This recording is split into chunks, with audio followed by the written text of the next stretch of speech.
Oh man, we're going to have an amazing webinar today. Hi, Dr. B. Hi, Rachel. Hi, Nick. Woo! It's funny to me to greet Nick as my real self because most of the time I do that as Pinky Jackalope in our NHSA and the Yeah. zoo field trips. But if you haven't been to one of those, you should join us. They're great. But today, my name is Rachel Hutchison. Welcome, everybody. We are going to talk today about tackling challenging behaviors, or as we've kind of reframed it, tackling behaviors that challenge us. A couple of housekeeping notes before we get started. Everybody is on mute, but we welcome your questions. Go ahead and put those in the chat, and our experts here will answer them as we go. Nothing is out of bounds. We talk about all kinds of behaviors that challenge us in these webinars, and we're happy to address the real situations that are happening in your programs. This is being recorded, and the recording and resources will be available in a follow-up email to you. You will also get your certificate of completion in a follow-up email. So these are short and sweet, so I'm going to jump right on into content. Today we're talking about tackling these behaviors that challenge us by embracing them as opportunities. What the heck does that mean?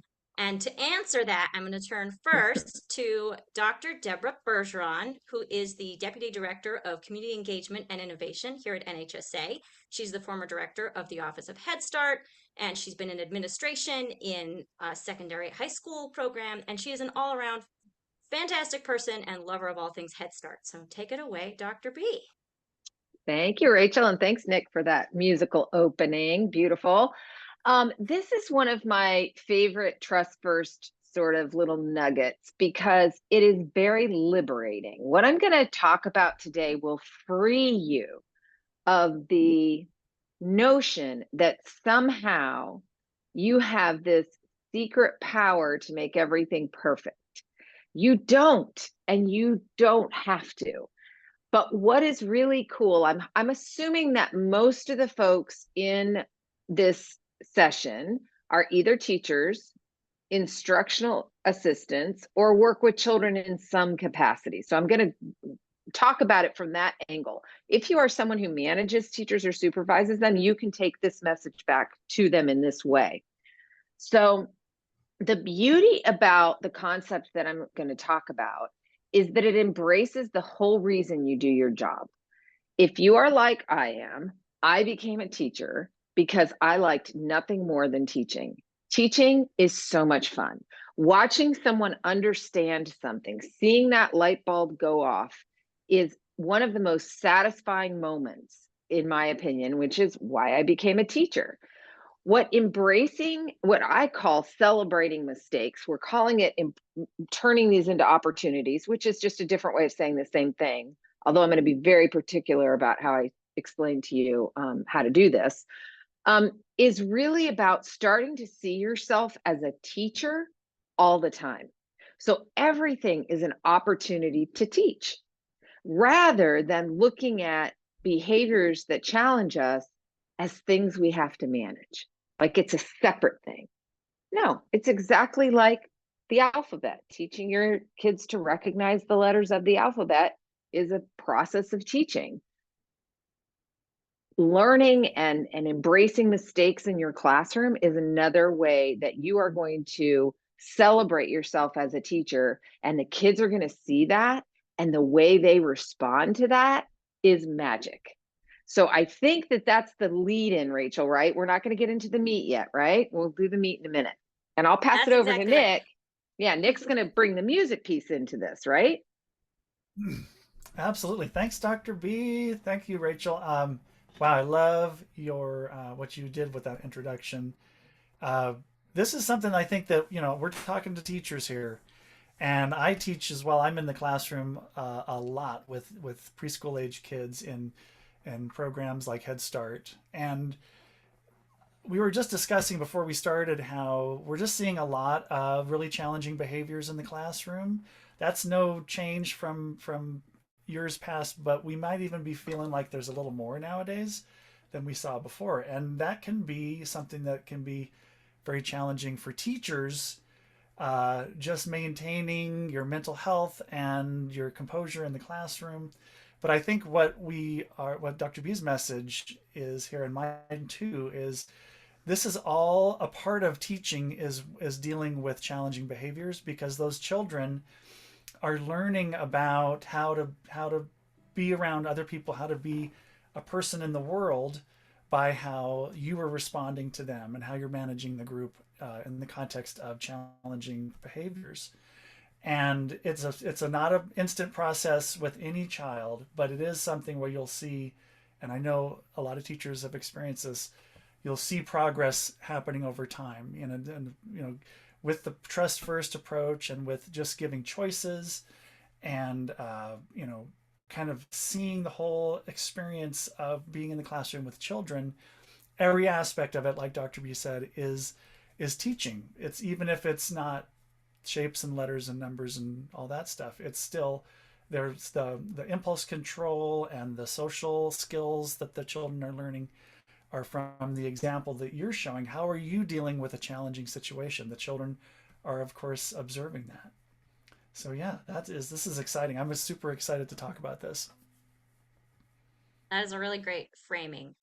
So as both Dr. B and Nick have said, we're not here with a magic wand.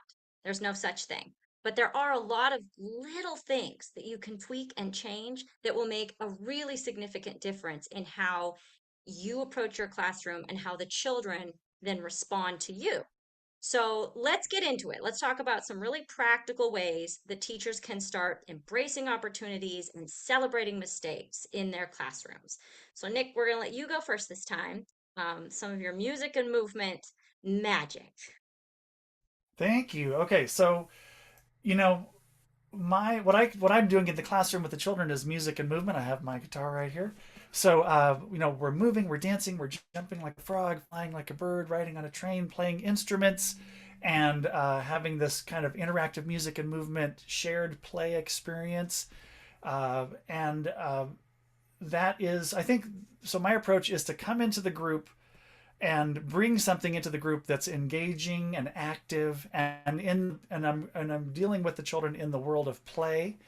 So playing with music or playing any other aspect of what you're doing with those children, uh, that is where, of course, where they learn and how they grow, and that is where we want to meet them in that world of play. So I think the way I deal with challenging behavior is I just come in and I'm presenting something. First of all, it's extremely high quality material, so it's something that I know is really engaging and wonderful for children to engage with. And I'm presenting it in a way that is with enthusiasm, and my full engagement is there as well. I'm not distracted. I'm not trying to do anything else except present what I'm presenting. And if I notice that I'm losing the engagement of some of the children, I might shift what I'm doing. I might not complete a song or an activity. I might just go, oh, here we go, right into the next thing. And maybe it's a totally different type of activity. So like if the children are it's the early morning and they have all this energy, I'm going to do a lot of stuff that involves physical movement. So I'm going to give them an opportunity to channel that energy that they have into something creative, and that's something that they can express themselves in a way and use that energy in a positive and creative and collaborative way.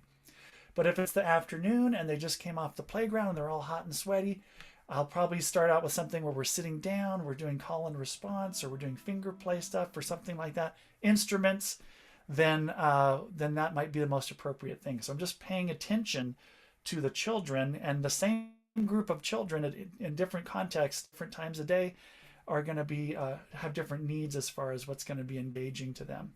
The instruments are incredibly engaging and exciting for children. So I use shakers and drums and scrapers and bells and triangles, and I pass those out to the children. We play songs, we tell musical stories, and we play rhythm games where they're learning how to read and play rhythm notes. So if you're bringing something that in like that into the group, even the children who are, maybe they're the kind of child who's acting out a lot, or maybe they're the kind of child who's really withdrawn, you'll see them want to engage with that activity because it is something extremely exciting to them. It's a drum, it's a shaker, it's a bell, it's a triangle. That's something that's really that they're attracted to that kind of activity. And so I think that's something I've also heard from teachers in some of my course teaching, with the National Head Start Association, that's something that they used with very challenging groups and had a lot of success with keeping children, getting their engagement and maintaining it. So I'm going to ask one follow-up question before we move on to Dr. B. Nick, so what if you have a friend whose body is not ready to participate in music and movement that day? Okay. And that's something I've dealt with a lot this week already. Well, first of all, I have co-teachers in the room. So if I need assistance with something, then I definitely have that resource. And I don't know that everyone we're talking to has that, but hopefully there's someone else that's able to assist if necessary. If the behavior is not safe, then you have to address it right away, of course, because we can't have, children acting out in a way that's not safe. So they're taking care of their own body, they're taking care of their friends' bodies. I use a technique called the invisible bubble. So I'll say, all right, friends, put on your invisible bubble around your body. That means your body will not bump your friends while you're moving. Make sure you move where there's room to go without bumping your friends. And I'll tag back to the invisible bubble during our activities as a reminder, and as something that I've established with the children, this invisible bubble thing. And of course, it's okay that they're coming into contact with each other in a way that's safe. But I always have that in reserve in case I need to say, hey, make sure you have your invisible bubble around you. And I'm always making it a positive statement instead of a negative statement. So I'll say, please take care of your friends. I might say, is your body ready for music today? Can you show me that your body's ready for music? Or are you able to make your body ready for music today? And in that way, I'm giving choices to the child. I'm not saying, hey, stop what you're doing. I'm saying, hey, please do this. Please take care of your friends. Please take care of your own body. And by the way, we're doing something really fun. So let's get back to our fun activity we're doing. So yeah, that's what's been effective for me. All right. I'm going to actually take Nick's strategy and I'm going to work it into what I'm going to talk about here. So what I was talking about up front is seeing yourself as a teacher always. So first, I want you to really think about what that means. That means that everything is just an opportunity to teach. So let's take that a step further and think about, okay, but this was called celebrating mistakes. What are you talking about? Well, here's the reality. And I've had people say to me, mistakes is kind of a negative word. And can you think of another way to say it? But mistakes are only negative because we've made them that way.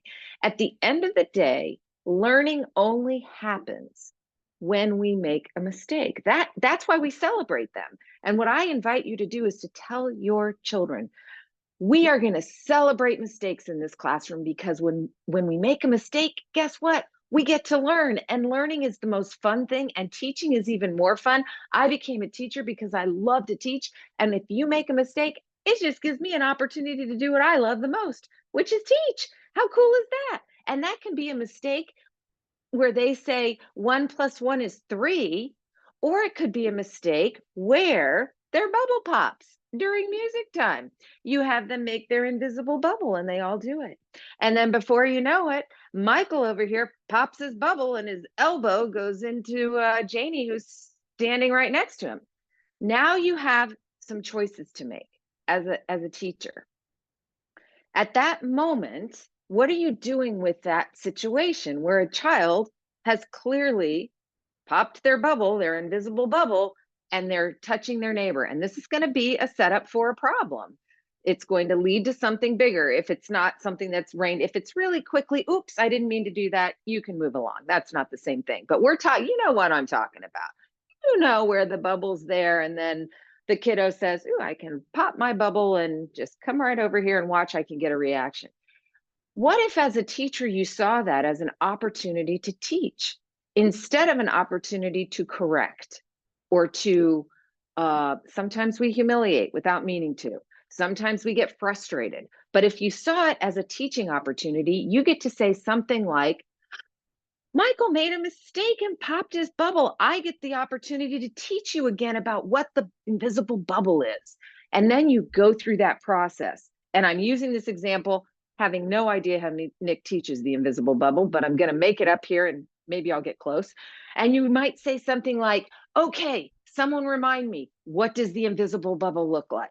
And someone might say something like, it goes like this, and we can't touch each other. And they'll remind you. You'll have kids who will tell you that. Smart thinking, that's exactly right. An invisible bubble goes all the way around you, and it stretches so far out that when your arms are out, you can't touch your neighbor. Okay, let's all remind each other about, and so you're literally reteaching the invisible bubble process. And as soon as Michael gets it, you get to call him a smart thinker and say, he's got the invisible bubble. Super, let's get back to our song. Now, I can read a couple of minds out there, and I bet there's someone out there saying, but I have a lesson to teach. I have a song to sing. And now I've interrupted my lesson and I've had to go back to teaching the bubble thing, even though I already taught it yesterday and the day before and the day before. And this is where our frustration starts to build because someone has interrupted your flow. You had a plan, your plan is foiled, and gosh darn it, Michael, I know you know what that bubble is because I've already taught it 25 times. I would invite you to take all of that thinking that tends to be our go-to and toss it and just think of yourself as a teacher. Everything you teach has value. Yes, teaching the song that you're about to sing is important, but so is teaching the bubble that's going to make the singing possible. Yes, teaching your numbers is an important thing. But if you've got to stop and teach something else in the meantime, you're still teaching. All of it is the beauty of teaching. And let me just tell you why this really has long-term effect. Because once kids know that you see yourself as a teacher all the time, the odds of Michael bursting his bubble goes way down because he knows the only response he's going to get is the bubble lesson that he's already heard 25 times and he really knows how to do it and he's really not interested in the bubble lesson. But if Michael gets the reactive teacher moment, which I understand your frustration is going to be noticeable. It doesn't have to be words. It can be body, your body, the way you're holding yourself, your tone of voice, your facial expressions, it's all going to come through. If you allow it to be up here, it will come through. They'll see it. But if Michael knows Dr. B only ever teaches, that's all she ever does. So it's no fun to really break my bubble because it's not going to make her mad. He's not going to think that cognizantly, but it is the underlying subtext behind most behavior, the reactive behaviors, because really what Michael needs is attention. He needs some support. Now he might break it just to get that lesson, or maybe he really forgot, who knows? But over time, when kids see you as a teacher and that mistakes in their class, missteps, pushing in line, running when they should be walking, not coming to the carpet when you need them to come to the carpet, not pushing the chair in, whatever, spilling the milk, which is probably more of a mistake that you would celebrate. See, when they spill their milk, nobody really yells at kids anymore, right? We're not yelling, we're cleaning it up. It's the same thing. Everything's an opportunity to teach. Once you set that tone in your classroom and that's your automatic go-to, kids' behavior adjusts, they change. And it doesn't mean that they never make a mistake or they always follow the rules. It's not that, but it does decrease challenging behaviors because they're not getting what they were getting before out of the challenging behavior. You see, they're doing that for a reason. That is serving a purpose. And if you serve that purpose, you'll get it. But if your purpose is always, and it has to be sincere, it can't be like, oh, I guess I'm going to teach you your bubble again, even though I already taught it 10 times. Like you've got to practice this stuff because some of it you're going to have to fake till you make it.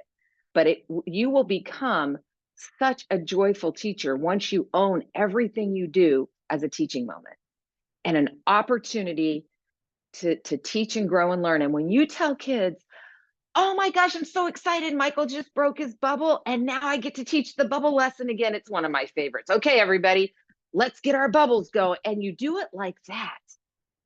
it changes the way you feel, it changes the way kids feel, and all of a sudden, all you're doing is teaching, which is why you got into the business in the first place.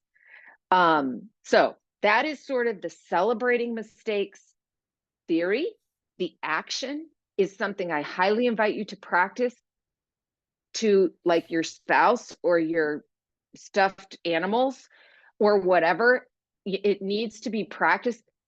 Teaching is a science-based performance art. You are doing science-based work, but you are doing it in a performance art setting. So when you do this, it's something you've practiced and the language comes naturally to you. At first, it's going to feel weird, but over time, it will feel natural to you, and the kids will morph into different beings over time. Your culture in your classroom will also change. Hmm. Okay, I Yeah, see a absolutely. question in the Round of chat. applause. There are a Yeah, couple the horse. questions in the chat, so I'm going to let you guys kind of flag which ones you want to take. There was one that was like, how does this all apply to early Head Start? We've gotten that question before. I mean, that's a little bit different than, once they get into Head Start and it's a preschool classroom setting. How does this apply to like 2-year-olds? And then about those really outlier challenging behaviors and keeping those as part of your classroom, part of your culture. I So think that the beauty of seeing yourself as a teacher is it doesn't matter how old the child is. They could be 16 and you could do this exact stuff in high school, or they can be 2. A 2-year-old is going to be doing different things and for different reasons. Probably more common that they legitimately need to be retaught things. I mean, that's a much younger age, more complex teaching. And so for early Head Start, now infants, very different. I'm not sure that this ever really plays. Hopefully, you never are getting angry at an infant for making a mistake. But as kids become 2, 2.5, 3, we do expect them to do certain things. And as soon as you have an expectation, the opportunity for mistake is there because there's an opportunity to not do what you want. But start seeing that as just an opportunity for teaching. Now, I do want to address this really big question about ADHD, ODD is very smart. He's, can't stay in the classroom. And I have like 2 answers for you, and I don't know which one's going to be true because I don't know this particular situation, and I would be irresponsible to think I can answer this on this Zoom call. So I'm sorry that I can't. You know that I can't do that because I don't know the child. If you've got a child with a severe disability, it's diagnosed, you know that there is a disability there, you have to service that disability. What we teach in this class is not special education. That is a different space and it requires specific training. So if you have a child with a diagnosed disability, if you think about a physical disability, if you came to me and said, well, I have a child in a wheelchair, how am I going to teach him to run? I would say, you're probably not going to do that. You need to support that child in a wheelchair in a way that's adaptive. I would say the same thing about a child with ODD or ADHD. I do worry very much about diagnosing a 3 or 4-year-old with things like this. I know it happens and it's often legitimate, but sometimes I worry about it. They're very young. I would say, though, all of the things you learn in these webinars, in Trust First in particular, can be applied to children like this and see what happens. It's worth the experiment because sometimes children, particularly who are ODD or present that way, maybe they're not identified, relax when they know that the boundaries are gone. I don't have to be so uptight about my bubble because guess what? I'm not getting sent to the quiet chair. My apple's not falling off the tree. I'm not going to not get a sticker because my bubble broke. She's just going to reteach me about the bubble. And that's much more relaxing. So it is worth trying, Lily. And this is one of many skills we teach in Trust First that you could try. And, these are the kind of situations I wish I could pop into your classroom right now. And I would love to work one-on-one because that's the kind of stuff that is it's challenging. It's also very rewarding when it works. Who laughs at staff when he refuses to follow a transition, running when it's time. Okay, yay. Oh, who is the child, Heather? Who is he? Who's this child? He's giving you so many teaching opportunities. And I'm not saying that sarcastically, Heather. I am so sincere. I had a child who this is a 2nd grader, but F-bomb flew a lot in the classroom. Second grade, I had a teacher in tears. She didn't know what to do. So every day I said to him, this is my opportunity to teach you appropriate language in a school building. That might be okay at home. And I had to be careful because he was learning it probably at home. And I didn't want him to think that his parents were bad people or whatever was going on at home, that the F word is flying out of a 7-year-old mouth. But I just said to him, this is a special place. We don't use that word. And every day when he got off the bus, I met him at the door and I said, we're going to keep teaching. This is the special door. When you pass this door, the F word stays inside your head and doesn't come out of your mouth. I did that for 2 weeks. Now I was consistent. I meant what I said and I said what I meant. I was going to teach him about appropriate language in a school building. And 2 weeks went by. I met him at the door and he said, Dr. B, I get it. And I said, great, you can go to class. And I never had to meet him again. You mean what you say what you mean. So your 5-year-old laughing at staff when refusing, forget the laughing for a minute. Don't take that personally. Throw that out for a second. But you need him to follow transitions. And when it's time to line up, running becomes a safety issue. So he might need some private lessons on how to get in line during a time when you could pull him aside. He may need support during lineup time where, okay, remember, we're going to practice walking feet and I'm going to hold your hand while we walk until you can do it yourself. And as soon as you can do it yourself, you just tell me. And once you can do it yourself, I will give you the freedom to do it yourself until you have a problem, and then I'll just reteach it again. And I'm frozen on my screen. Did you lose my audio? We can still No, hear you, you're good. Dr. B, but you are And I frozen. look so fabulous in that picture. Okay, so I'm just going to keep talking and hope my audio doesn't go away. I'm not too proud. What do you do with a child that throws himself around when they don't want to participate? See, this is just that other stuff. What's happening there is you're getting an action that's getting a reaction. So you got to drill down to the lesson. What can you teach? What is missing there? And if your immediate response is, he already knows how to walk to the line, we've shown him, I know he can do it. That's not the point. The point is he is asking for support, and you are a teacher, give him support until the point where he says to you, and I promise it'll happen, and I keep saying he, she, whomever, says to you, I can do this myself. I don't need your help.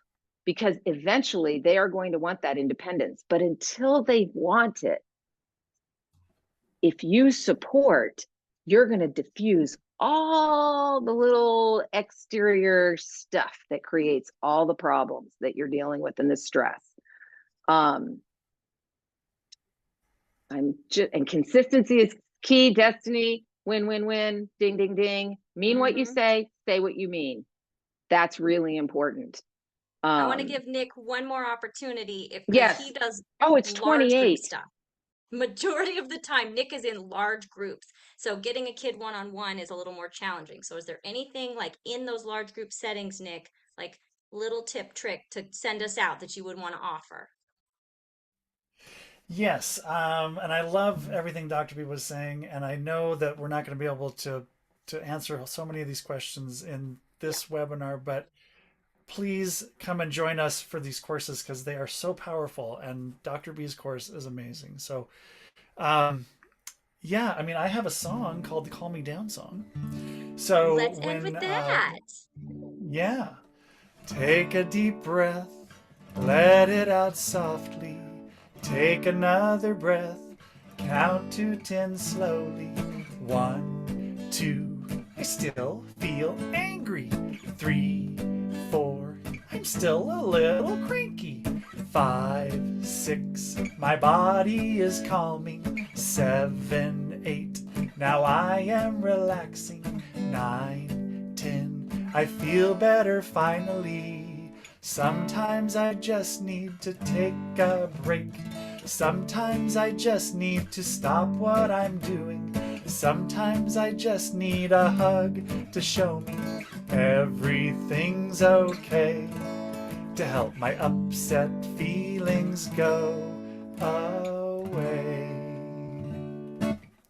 Perfect Thank you, timing. Nick. That is such a great way to end. We'll make sure that there's a link to that song in our follow-up email. Nick has lots of great resources for you, including our classroom management credential, which Nick teaches in, Dr. B teaches in, and we also have our other expert with us, Hayes Greenfield, who talks about sound and silence and how you can use that as a strategy to help you, especially in those really challenging transition times. So I hope you'll join us next month so that we can share that more with you.